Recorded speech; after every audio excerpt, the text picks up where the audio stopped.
ବେଳେବେଳେ ଆମ ଭାବନା ବହୁତ କଷ୍ଟ ଦିଏ। ବେଳେବେଳେ ଆମେ ଚିନ୍ତା କରୁଥିବା କିଛି କଥା ଆମକୁ ଝୁଣି ଝୁଣି ପୁରା ନିଃସ୍ୱ କରି ପକାଏ। ବେଳେବେଳେ ଆମେ କାହାର ଭଲ ଭାବୁଥିବା ହେଲେ ସେ ଆମକୁ ସଠିକ୍ ବୁଝିନଥିବା କଥା ମଧ୍ୟ ଆମକୁ ଭାରି କଷ୍ଟ ଦେଇଥାଏ।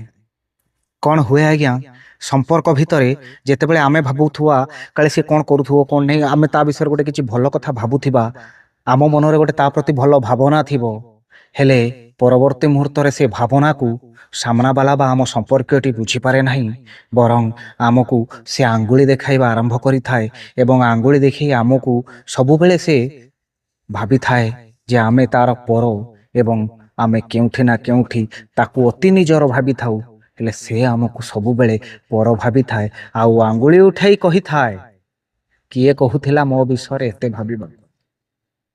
ଆଜିର ସମୟରେ ସତରେ ଭାବନା କଷ୍ଟ ଦିଏ। କେବେ ଭାବନା ରାଜ୍ୟରେ ହଜିଯିବା କିମ୍ବା ଚିନ୍ତାଗ୍ରସ୍ତ ହୋଇ ଭାଙ୍ଗି ପଡ଼ିବା ଯଦି ଠିକ୍ ନୁହେଁ, ତେବେ ନିଶ୍ଚିତ ଭାବେ ଏ ଦୁଇଟିରୁ ନିବୃତ୍ତ ରହିବା ମଧ୍ୟ ଭଲ ହେବ। ଏଇ ତ ଜୀବନର କଥା।